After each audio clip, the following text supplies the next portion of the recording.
ശ്രീ രാഹുൽ ഈശ്വർ, പരാതിക്കാരിയെ വ്യക്തിഹത്യ നടത്തുന്ന വിധത്തിൽ വാദിച്ചിട്ടും സിദ്ദിഖിന് മുൻകൂർ ജാമ്യം കിട്ടിയിട്ടില്ല ഹൈക്കോടതിയിൽ നിന്ന്. താങ്കൾ ശ്രദ്ധിച്ചു കാണുമല്ലോ, ഇപ്പോൾ സിദ്ദിഖ് ഒളിവിലാണെന്ന് കേൾക്കുന്നു.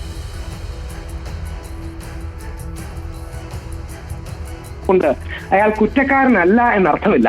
അതേപോലെ ഒരാൾക്ക് മുൻകൂർ ജാമ്യം കിട്ടിയില്ല എന്ന് പറഞ്ഞുകൊണ്ട് അയാൾ കുറ്റക്കാരനാണ് എന്നും അർത്ഥമില്ല. കോടതി കൂടുതൽ ഇതേ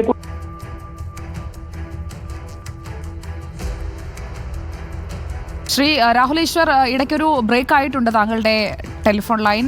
താങ്കൾക്ക് കേൾക്കാമെന്ന് ഞാൻ കരുതുന്നു. പരാതിക്കാരി 14 പേർക്കെതിരെ ആരോപണം ഉന്നയിച്ചു എന്നതുകൊണ്ട് പരാതിക്ക് വിശ്വാസ്യതയില്ല എന്നൊക്കെയാണല്ലോ സിദ്ദിഖ് വാദിച്ചത്. ആ വാദങ്ങൾക്കൊക്കെ ഒരു തിരിച്ചടി കിട്ടിയില്ലേ കോടതിയിൽ നിന്ന്?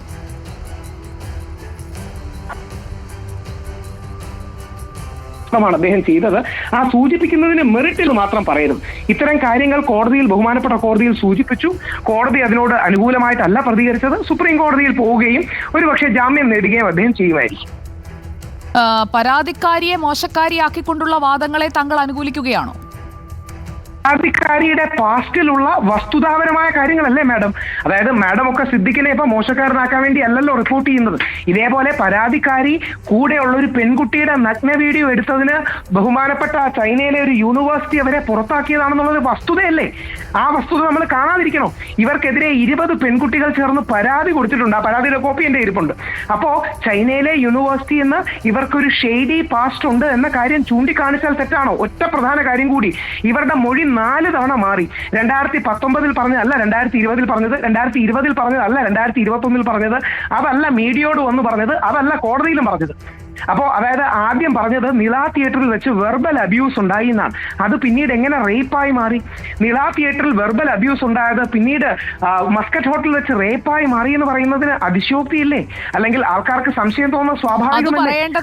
അത് പറയേണ്ടത് ശ്രീ രാഹുൽ ഈശ്വർ താങ്കളോ ഞാനോ അല്ലല്ലോ. അതിനാണല്ലോ ഈ നാട്ടിൽ നിയമമുള്ളത്, നിയമ സംവിധാനവും കോടതിയും ഉള്ളത്.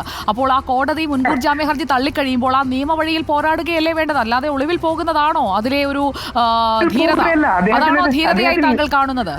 ഒരിക്കലും. ഇന്ന് രാവിലെയല്ലേ അദ്ദേഹത്തിനെതിരെ വിധി വന്നത്. അദ്ദേഹത്തിന് സുപ്രീം കോടതിയിൽ തീർച്ചയായും അപ്രോച്ച് ചെയ്യാൻ സമയമുണ്ടല്ലോ. അദ്ദേഹത്തിന് സുപ്രീം കോടതിയിൽ അപ്രോച്ച് ചെയ്യാൻ സമയമുണ്ട്. പോലീസുകാർ അദ്ദേഹത്തെ തെരഞ്ഞുപിടിക്കാൻ, അദ്ദേഹം തീവ്രവാദിയൊന്നും അല്ലല്ലോ. അദ്ദേഹം ഈ നാട്ടിൽ ജീവിക്കുന്ന 10-40 വർഷങ്ങളായി നമ്മുടെ ഇടയിൽ ജീവിക്കുന്ന ഏറ്റവും പ്രമുഖനായ നടനാണ്. അമ്മയുടെ ജനറൽ സെക്രട്ടറിയാ. അദ്ദേഹം നിയമത്തിന്റെ വഴിയിൽ തന്നെ പോവും. ഒന്ന് ആലോചിച്ച് നോക്കൂ. അദ്ദേഹത്തിനെതിരെ ഒരു ആരോപണം വന്നപ്പോ മറുഭാഗം പോലും കേൾക്കാതെ അദ്ദേഹം രാജിവെക്കാൻ തയ്യാറായ വ്യക്തി കൂടിയാണ്. അദ്ദേഹത്തിനെതിരെ ഒരു ആരോപണം വന്നു, ഒട്ടും കടിച്ചു തൂങ്ങാൻ അദ്ദേഹം തയ്യാറായില്ല.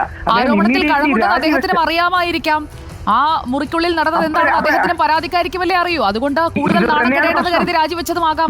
ഇത് തന്നെയാണ് പ്രശ്നം. ശ്രീ രഞ്ജിത്ത് രാജിവെച്ചില്ലെങ്കിൽ രഞ്ജിത്ത് കടിച്ചു തൂങ്ങുന്നു. സിദ്ദിഖ് രാജിവെച്ചാൽ സിദ്ദിഖ് കുറ്റക്കാരൻ, മോഹൻലാൽ രാജിവെച്ചാൽ മോഹൻലാൽ ഒളിച്ചോട്ടം എന്ന് പറയുന്നതിന് എന്ത് അർത്ഥമാണ്? പുരുഷൻ എന്ത് ചെയ്താലും തെറ്റാന്ന് പറയുന്നതിന് അർത്ഥം പുരുഷനും സ്ത്രീയൊന്നുമില്ല. തെറ്റ് ആര് ചെയ്താലും തെറ്റാണ് ശ്രീ രാഹുൽ ഈശ്വർ. അത് താങ്കൾ ചെയ്താലും ഞാൻ ചെയ്താലും ആ തെറ്റിനെ തെറ്റാണെന്ന് ചൂണ്ടിക്കാട്ടുമ്പോൾ ആ തെറ്റ്, ഒരു പരാതി, ഒരു ആരോപണം ഉന്നയിക്കുന്നയാളുടെ പശ്ചാത്തലം നോക്കി അയാളെ വിലയിരുത്തുന്നതല്ല നമ്മുടെ നിയമവ്യവസ്ഥയ്ക്ക് മുന്നിൽ നിലനിൽക്കുന്നത്. ആ ക്രൈം എന്താണോ ശ്രീ രാഹുൽ ഈശ്വർ ഒന്ന് കേൾക്കൂ. ഈ ക്രൈം എന്താണോ ആ ക്രൈമിന്റെ മെറിറ്റാണ് അവിടെ പരിഗണിക്കുന്നത്, അല്ലാതെ ക്രൈം ചെയ്തയാളുടെ പശ്ചാത്തലമല്ല. നടത്തിൽ തെറ്റാന്ന് എങ്ങനെ അറിയാം? എനിക്ക് തെറ്റാണെന്നോ അല്ലയോ എന്ന് അറിയില്ല. കാര്യം ഞാൻ കോടതിയല്ല. നമുക്ക് എങ്ങനെ അറിയാൻ പറ്റും? കോടതി സിദ്ദിഖ് കുറ്റക്കാരനാണെന്ന് വിധിച്ചോ? ഇല്ല. ഈ ആരോപണത്തിൽ കൂടുതൽ ചോദ്യം ചെയ്യേണ്ട ആവശ്യമുണ്ട്. അതിന് കൂടുതൽ ക്ലാരിറ്റി വരേണ്ട ആവശ്യം. കോടതി പരിഗണിച്ചത് പരാതിയിൽ പറയുന്ന കുറ്റം ചെയ്തു എന്ന പ്രഥമ ദൃഷ്ട്യാ ബോധ്യപ്പെടുന്നുണ്ടോ, മുൻകൂർ ജാമ്യത്തിന് അർഹനാണോ? ഇത് മാത്രമാണ് ഞാൻ മനസ്സിലാക്കുന്നത് ഒരു മുൻകൂർ ജാമ്യ ഹർജിയിൽ പരിഗണിക്കുന്നത്. അത് തന്നെയാണ് ബഹുമാനപ്പെട്ട ഹൈക്കോടതി ചെയ്തത്. പക്ഷേ ഇവിടെ പരാതിയുടെ സ്വഭാവവും അതിലുള്ള ആരോപണ വിധേയനായ ആൾക്ക് അതിലുള്ള പങ്കും വിശദമായി പരിശോധിക്കണമെന്ന് സുപ്രീം കോടതി നിർദ്ദേശമുള്ളതാണ്. അത് താങ്കൾക്ക് അറിയാവുന്നതല്ലേ? അത് അന്വേഷിക്കാൻ വേണ്ടിയല്ലേ നിന്നത്. ഉദാഹരണം, ശ്രീ മുകേഷിന് മുൻകൂർ ജാമ്യം കിട്ടി. മാഡം പറയുമോ മുകേഷ് നിരപരാധിയാണെന്ന്? മുകേഷ് നിരപരാധിയാണോ? മുകേഷിന് മുൻകൂർ ജാമ്യം കിട്ടിയല്ലോ. അതുകൊണ്ട് മുകേഷ് നിരപരാധിയാണോ? ഇതേപോലെ ശ്രീ സിദ്ദിഖിന് അപ്പോ മുൻകൂർ ജാമ്യം കിട്ടിയില്ലെങ്കിൽ അദ്ദേഹം എങ്ങനെ കുറ്റക്കാരനാകും? നമുക്ക് ഡബിൾ സ്റ്റാൻഡേർഡ്സ് പാടുണ്ടോ? ശ്രീ മുകേഷിനെ നിരപരാധി എന്ന് വിളിക്കാൻ മാധ്യമങ്ങൾ തയ്യാറല്ല. ആയിക്കോട്ടെ, സത്യമാണ്. അതേപോലെ ശ്രീ സിദ്ദിഖിനെ കുറ്റക്കാരെന്ന് വിളിക്കാനും നമ്മൾ തയ്യാറാകരുത്.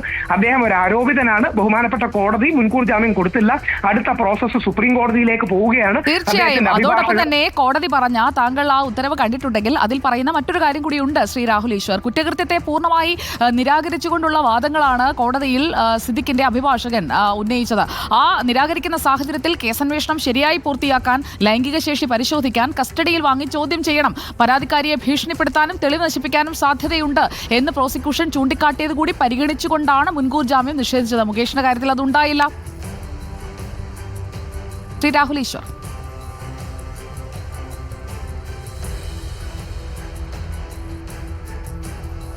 അദ്ദേഹത്തിന്റെ ഫോൺ കട്ടായതാണ്, കട്ടാക്കിയതല്ല.